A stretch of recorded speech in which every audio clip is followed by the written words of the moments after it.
Je suis Carole Stromboni pour le podcast L'épreuve coronavirus sur les petites entreprises qui font face à cette pandémie en France. À mesure que le confinement se prolonge, l'état d'esprit change, les risques pour la suite augmentent, l'incertitude grandit.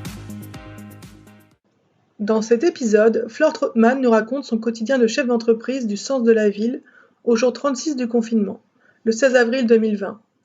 Le jour 36, c'est 2 millions de personnes officiellement contaminées dans le monde.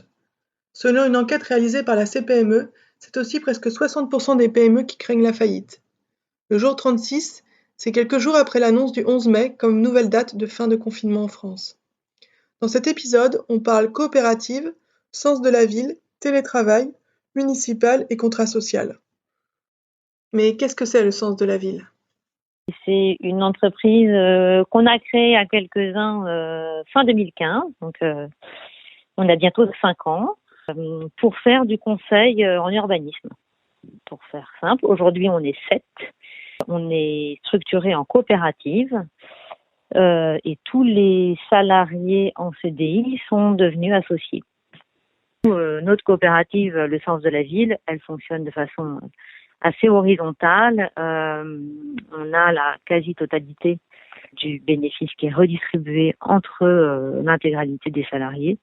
Donc on a poussé, on va dire, l'esprit coopératif le plus loin, ou en tout cas on a poussé les feux de la coopérative assez loin, on va dire.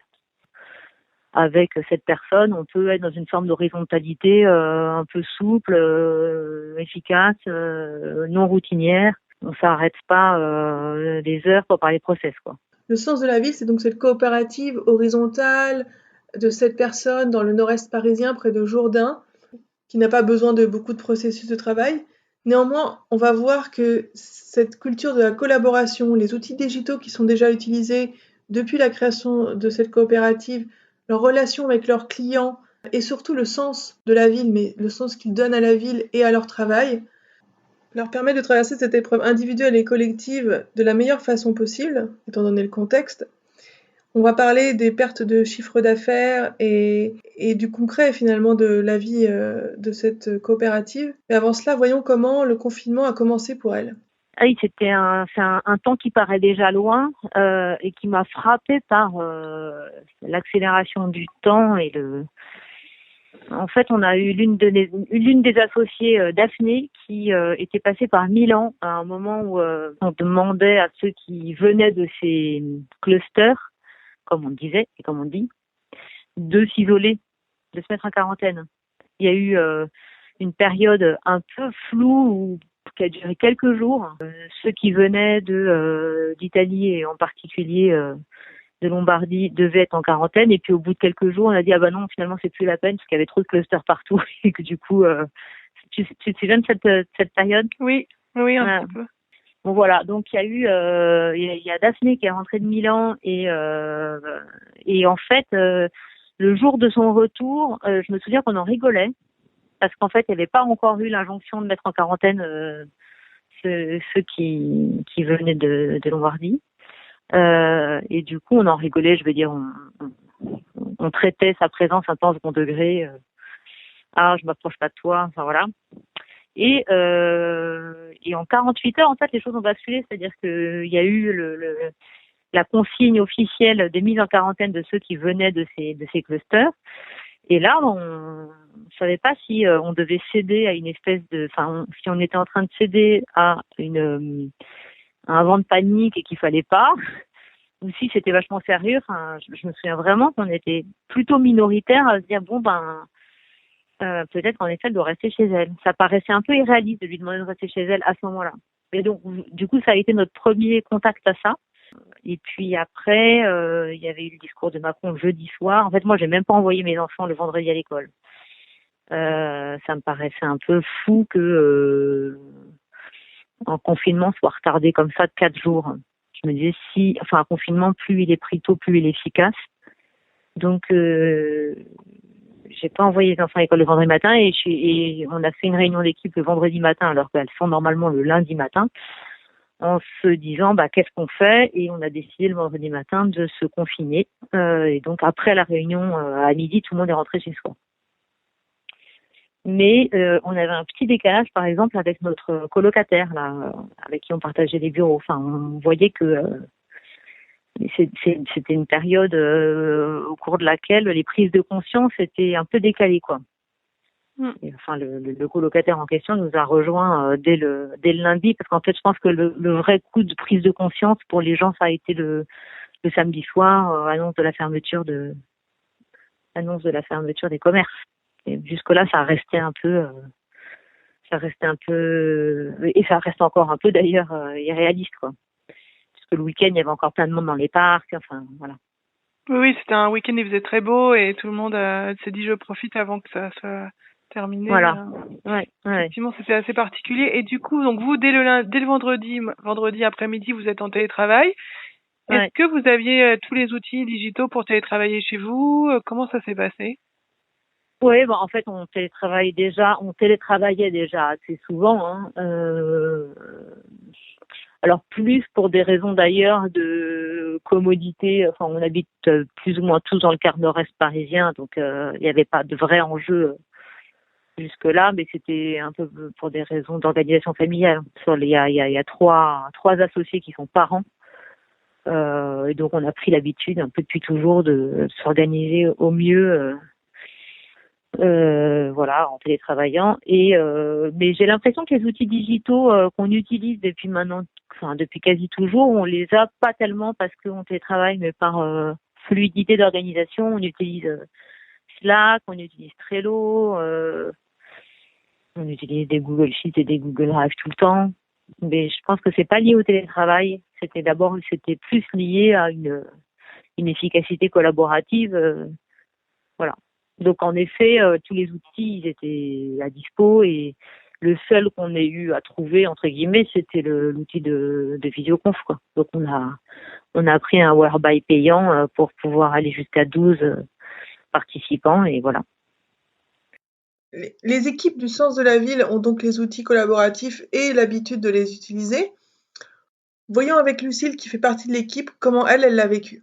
Et ça a commencé avant même le confinement effectif par le fait de savoir qu'il allait falloir travailler avec un bébé de 15 mois dans l'appartement, avec un rythme forcément différent. Donc voilà, au début, ça a été un peu le coup de massue et de se dire bon, ok, comment on va faire, c'est un peu la panique. Et puis en fait, moi, assez rapidement, je me suis dit bon bah finalement, on avait quand même au Sens de la Ville déjà l'habitude de télétravailler. Déjà des outils d'échange type Slack qu'on utilisait même quand on était dans la même pièce pour éviter d'avoir à déranger tout le monde. Donc j'ai assez vite relativisé et j'ai transformé mon bureau de couture en bureau de travail. L'ordinateur a remplacé la machine à coudre. Excellent. Et avec les clients, comment ça se passe? Est-ce que vous avez des relations de travail qui sont tout aussi fructueuses? Comment vous gérez cette travail à distance? Alors ça a été très chaotique au début parce que on travaille avec des structures qui ont un niveau pour le coup très inégal d'accès habituel au télétravail. On voit là que le télétravail n'est pas une évidence pour tout le monde, et même chez les personnes qui ont l'habitude de travailler de façon collaborative, qui ont déjà les outils, le rythme que l'on vit actuellement reste inédit et demande une certaine concentration. Je trouve que c'est beaucoup plus, je sais pas comment dire, mais mobilisateur en fait une réunion en visio, parce qu'une réunion en vrai, il y a quand même des moments où on peut laisser son esprit s'évader 30 secondes dans la pièce, quoi. Et les réunions en visio, il faut vraiment avoir une attention constante parce que surtout quand on est nombreux, il faut faire attention à qui parle, qui veut parler quand on est l'animateur de la réunion, tout en prenant des notes en même temps, en regardant son écran. Et puis il y a le fait d'être constamment derrière un écran aussi, qui est plus fatigant probablement. Enfin, j'essaye d'analyser pourquoi est-ce que j'ai l'impression très fatiguée à la fin de mes journées de visio alors que je me suis pas déplacée par essence. Mais voilà, je trouve que c'est une très très forte mobilisation de l'esprit et une attention qui est différente de celle qu'on a en réunion. Alors c'est peut-être parce qu'on n'a pas l'habitude aussi et qu'il faut que le cerveau et tous les sens s'accoutument à ce nouveau fonctionnement. Mais voilà, je trouve ça pas si simple. Oui, moi, dans mon D'accord. épisode 4, j'ai interviewé aussi une structure de design sprint, une agence, et ils travaillaient en visio. Et l'une des personnes me disait qu'il fallait plus de rigueur, finalement, qu'auparavant dans la gestion de projet. Est-ce que c'est aussi quelque chose que tu expérimentes? Oui, oui, je pense qu'il faut beaucoup plus de rigueur parce que voilà, on n'a pas l'espèce de souplesse de se dire, bah, de toute façon, on va se revoir pour une réunion dans 10 jours. Je me note dans un coin de mon carnet quelque chose dont il faut qu'on reparle. Enfin, voilà, là, on est tous avec aussi des journées qui sont plus chaotiques parce que chacun s'occupe de sa vie familiale et personnelle aussi en parallèle. Qu'il faut prévoir dans sa journée de éventuellement faire une pause d'1 heure et demie pour juste aller faire une course. Et voilà, ça fait des emplois du temps aussi qui sont plus chahutés. Et donc, il faut être très vigilant si on veut que les projets continuent d'avancer autant que possible dans un rythme normal, même si la normalité pose pas mal de questions en ce moment. Mais voilà, il faut être très rigoureux sur les comptes rendus, sur les ordres du jour, enfin, encore plus que d'habitude quand on n'a pas possibilité de se voir. C'est vrai que cette situation est inédite et avant de retrouver Flore pour nous parler des finances, des dispositifs d'État qui ont été activés ou non et pourquoi, écoutons Lucille qui nous dit vouloir aimer à nouveau le télétravail. J'ai hâte de pouvoir de nouveau aimer le télétravail que j'aimais beaucoup avant. Ah oui, à ce point-là, ça t'a en fait, ce que tu vis en ce moment, qu'est-ce que ça te fait moins aimer? En même temps, c'est pas vraiment du télétravail qu'on vit, puisqu'il y a les enfants à la maison pour ceux qui l'ont, le télétravail, Ouais, c'est une alternance entre le moment au bureau et le moment chez soi, c'est et là, ça. on est 100% chez soi, donc, Bah oui, c'est ça. Je trouve que enfin voilà, moi j'ai toujours trouvé que le télétravail c'était vraiment super, surtout mm. quand on a une vie de famille. Pourtant, je travaille pas très loin de mon bureau, mais voilà, c'est quand même génial d'avoir cette possibilité de temps en temps, une après-midi, de rester chez soi juste parce qu'on attend la livraison d'un colis, quoi. Des trucs complètement banals, mais voilà, justement, là, je rêve que d'une chose, c'est de nouveau prendre mon vélo pour me déplacer et perdre un peu de temps dans mon transport, alors que c'est ce que je redoute en temps normal. Et ouais, j'ai hâte aussi d'avoir de nouveau un petit sas entre le bureau et chez moi, qui ne soit pas juste le couloir. Alors justement, comment retrouver ce plaisir d'aller au travail, de retrouver ses collègues physiquement, d'avoir un sas de décompression? Est-ce que le sens de la ville va survivre cette épreuve? Quels sont les impacts financiers? Ouais, alors l'impact sur le business, il n'est pas si facile à mesurer, à quantifier. Il est certain. L'impact sur le business, il est absolument certain. Il est absolument certain parce que on était en train de finir de négocier certaines commandes qui finalement ne se sont pas concrétisées parce que on fonctionne aussi par gros contrats publics avec des collectivités, des aménageurs, des établissements publics d'aménagement et qu'il y a des échéances qui se sont repoussées. Donc, le contrat il n'est pas arrêté, mais la production est nécessairement suspendue. Le ralentissement, il est, je dirais, au moins autant dû au Covid qu'au municipal. Parce que, enfin, nous, on est un acteur de la ville, on fait du conseil en urbanisme. Et donc, on est un peu là au carrefour de deux trains qui ralentissent très fortement, qui sont l'économie, parce que la ville, c'est aussi l'immobilier, et il y a cette fameuse phrase « quand l'immobilier va, tout va ». Là, on voit que les chantiers sont arrêtés, il n'y a pas de visibilité, donc il y a clairement des acteurs privés qui ont un peu les deux pieds sur le frein, d'un côté, donc ça c'est tout à fait lié au Covid. Et puis, il y a les acteurs publics municipaux qui, pour l'instant, sont pas vraiment là, quoi. C'est-à-dire que déjà, en temps normal, hors Covid, dans nos métiers, les années de municipal sont des années de gros ralentissement. On s'était un peu préparé à passer le cap d'une année de municipal, mais on s'était pas préparé à passer le cap d'une année municipale qui n'en finissait pas d'arriver, quoi. Parce qu'on ne sait toujours pas quand est-ce qu'elles vont avoir ces municipales. Justement, sur ce point-là, moi, j'ai interviewé plusieurs chefs d'entreprise, donc certains utilisent leur trésorerie pour continuer à payer leurs équipes, à s'assurer du business un peu récurrent et puis aussi de développer des nouvelles offres. D'autres choisissent de s'appuyer sur les dispositifs de l'État comme le chômage partiel et quand ils ont des réponses, donc ça dépend un peu des moments où je les ai interviewés. Vous, comment vous vous situez par rapport à toutes les aides que l'État a mises en place? On a décidé précisément de avoir recours à aucune aide.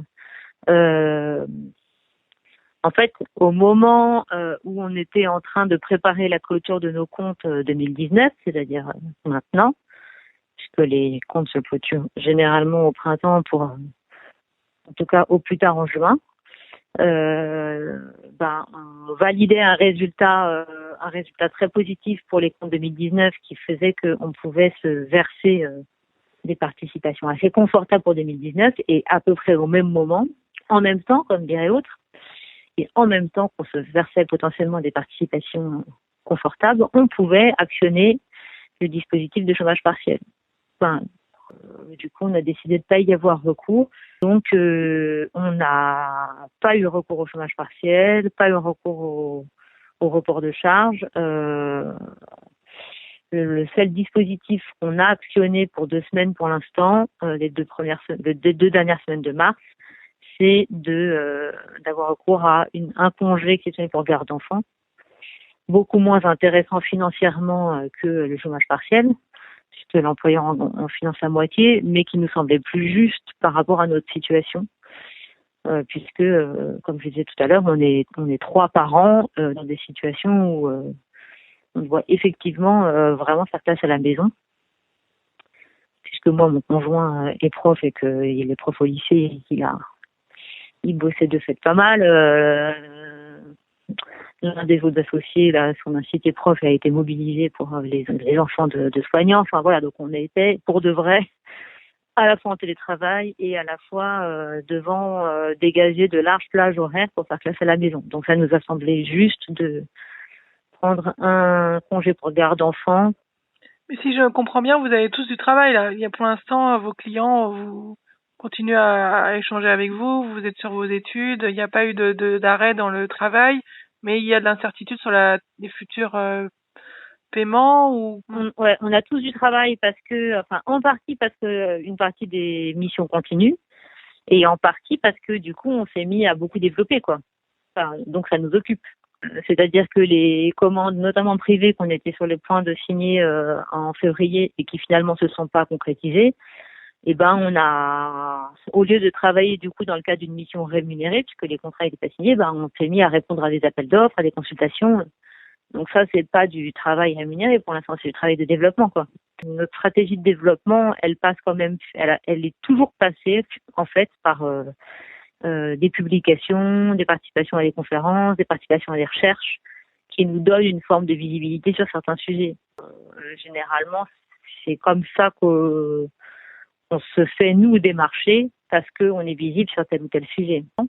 Ce positionnement de R&D, on y tient, quoi. Enfin, il n'y a pas, on va dire, de nouveaux sujets déclenchés par le Covid, mais ça a un peu, ça nous a confortés dans cette envie et dans cette volonté d'être sur des sujets de R&D, parce que plus que jamais, on voit que d'avoir un peu de profondeur de vue, de réflexivité, c'est indispensable. Ça nous fait plus réfléchir au rapport à la proximité et aux solidarités de proximité, à la production en ville et en périphérie des villes, à la place des rez-de-chaussée en ville, à ce que sont les lieux de travail. En fait, c'est notre matière habituelle, ça. Donc, c'est notre positionnement habituel de consacrer une grosse partie de notre temps de travail à de la R&D, c'est-à-dire à des sujets dont on s'auto-saisit nous-mêmes, qui ne correspondent pas forcément à des missions et sur lesquelles on passe du temps à lire, à visiter, à échanger en conférence, etc. Et donc, je pense que c'est ça qui nous rend aussi un peu résilients. Enfin, j'espère qu'il va nous rendre un peu résilients. Et je voulais te demander, comme toi, tu réfléchis au sens de la ville, à la ville, comment tu analyses le confinement aujourd'hui dans une grande ville comme Paris dans laquelle tu vis? Qu'est-ce que ça t'inspire comme réflexion?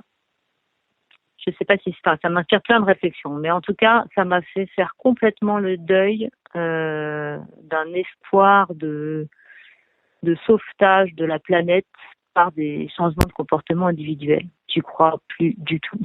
C'est-à-dire que je trouve que ce qu'on a observé au début du confinement, ça montre bien qu'on peut pas compter sur des petits gestes individuels pour sauver la vie sur Terre. C'est-à-dire que quand on voit, je crois que c'était un cabinet de conseil là qui s'appelait BEL Evolution, qui a essayé de mettre en face des rapports du GIEC de limitation du réchauffement climatique à 1,5 degré d'ici la fin du siècle, et essayer de mettre en face de ça qu'est-ce que ça pourrait signifier comme scénario concret pour la France.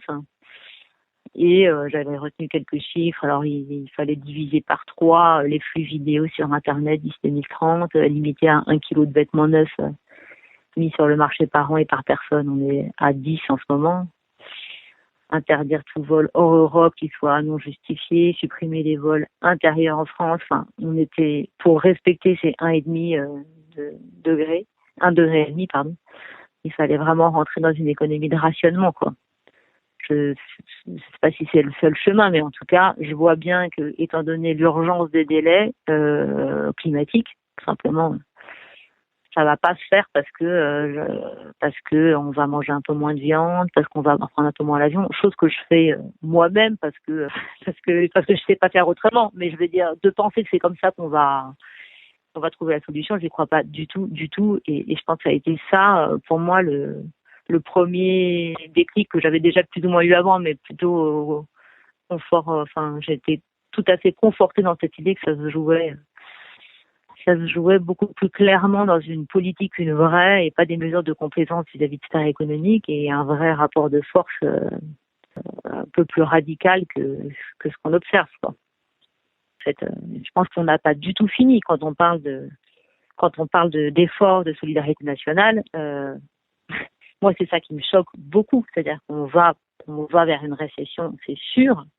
Et on n'empêche pas qu'il y ait quasiment 360 milliards de dividendes qui, à l'échelle des entreprises européennes, se distribuent sur l'année 2019. L'argent, il est là. Donc, à un moment donné, on est capable de prendre tout un tas de mesures d'urgence pour empêcher les gens de travailler, de sortir, de se parler, voilà.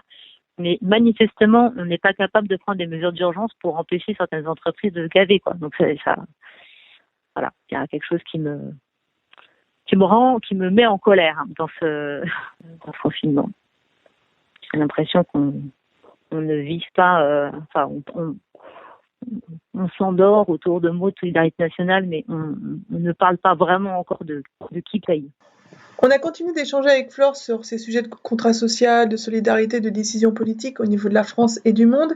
Et ensuite, on est revenu au sens de la ville et on voit que cette société, cette coopérative s'en sort finalement plutôt bien pour le moment. C'est grâce à une gestion prudente, à un business qui fonctionne et aussi à des choix sur ce qu'on appelle la raison d'être, sur le sens qu'ils donnent à leur travail et qui leur permet d'être là où il faut être.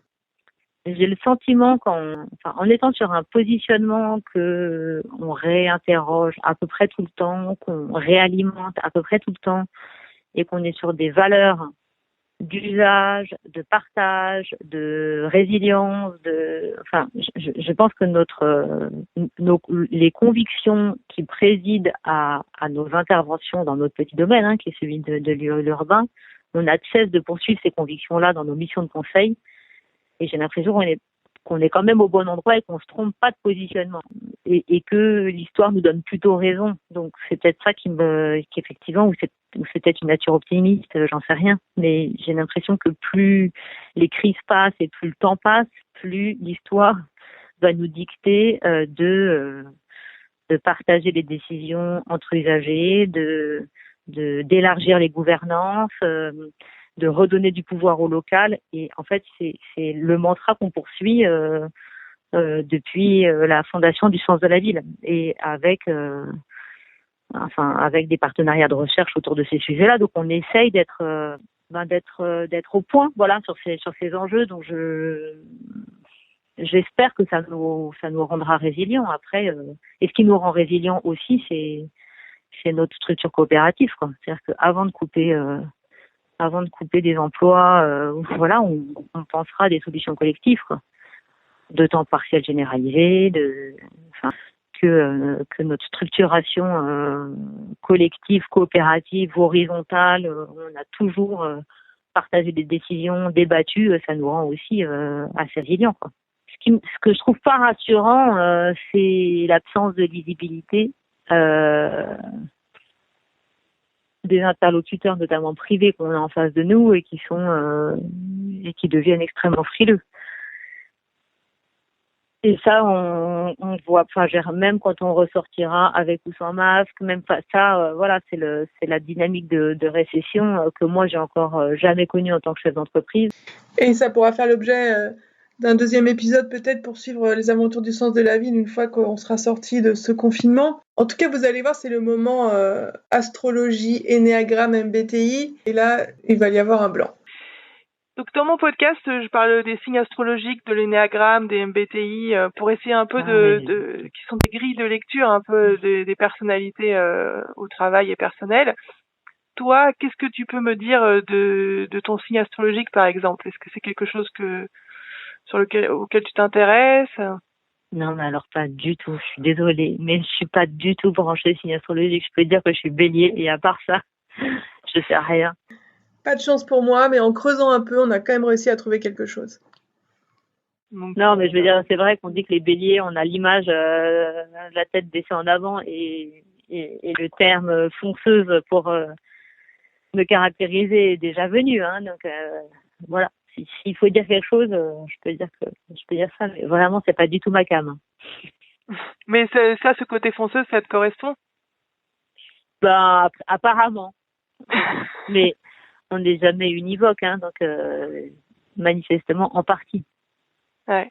Moi aussi, je suis une bête à cornes, je suis Capricorne, et c'est vrai que j'aime bien quand ça avance et tout ça. Après, dans quelle mesure c'est lié au signe ou à d'autres choses, ça restera un mystère, je pense, pour tout le monde, mais ça donne des choses. Et du coup, toi, énéagramme, MBTI t'as jamais fait c'est du chinois pour moi. Ok. Ça marche. Bon, l'énéagramme, c'est 9 personnalités, en fait, avec un questionnaire de 100 questions. C'est très, et donc, il y a l'enthousiaste, le workaholic, le créatif, ce genre de choses. Et en fait, l'intérêt de ce test, c'est aussi pour engager une conversation dans des équipes. Quand tu dis quelque chose à quelqu'un, ça passe, et tu le dis à l'autre personne, ça passe pas. Donc, les Américains, ils l'utilisent beaucoup sur des cohésions d'équipe, donc pour mieux se connaître et tout. Et le MBTI, c'est pareil, c'est un test professionnel assez plus ancien, il y a 4 axes. Voilà, extraverti, introverti, ce genre de choses. Mais bon, on va pas rentrer dedans. Puis j'aurai moins de matière sur ces sujets-là. Et donc, ma dernière question, est-ce que toi, tu as l'impression de vivre une épreuve? Je le vis plus comme une épreuve au sens épreuve du bac, c'est-à-dire une espèce de mesure de valeur, quoi. Dans le sens où bien sûr, quand le monde s'arrête comme ça, en fait, c'est pour moi un moment de réinterrogation pour moi et pour beaucoup de gens sur justement le sens de la ville, qui est à la fois le nom de ma boîte et puis profondément sur le sens de la ville, de ce qu'elle peut être, de se réinterroger sur la valeur travail, de se réinterroger sur la charge politique de notre rôle aussi professionnel, sur l'équité dans le travail. On a, comme je l'ai dit, on est une coopérative, donc on a tout un tas de débats aussi. Est-ce que tout le monde doit travailler de la même façon, de façon égale, entre ceux qui ont des enfants, ceux qui n'en ont pas, ceux qui enchaînent avec une journée de travail, ceux qui enchaînent avec une journée d'école derrière leur journée de travail, ou pas, ou est-ce qu'il faut qu'on pense à une équité plus qu'une égalité des horaires de travail. Bref, revoir le contrat social un peu sous-jacent au contrat qui nous lie à l'entreprise. Donc pour moi, c'est une épreuve dans ce sens-là, de remettre un peu les compteurs à zéro et d'éprouver, de mesurer, de réinterroger tout ça. Je trouve que comme responsable d'entreprise, ça appelle un positionnement un peu schizophrénique. C'est-à-dire que on a un bout de notre cerveau qui forcément est content de voir des espoirs de relance, des chantiers reprendre, des réunions se reprogrammer, parce que on se rattache de façon très pragmatique à la survie ou à la relance de son entreprise. Et puis une autre partie de notre cerveau, peut-être plus émotionnelle et philosophique, qui espère que justement ça va pas reprendre comme avant. Et pour l'instant, j'ai du mal un peu à faire communiquer ces deux parties de cerveau, quoi. C'est-à-dire que beaucoup de tribunes, beaucoup de prises de parole sur le monde d'après sera pas comme celui d'avant. Mais pour l'instant, je trouve qu'on se situe, on souhaite vraiment dans le même individu, si on veut être honnête, des choses assez opposées. Donc c'est peut-être une singularité de la période que je trouve pas forcément facile à conceptualiser, quoi.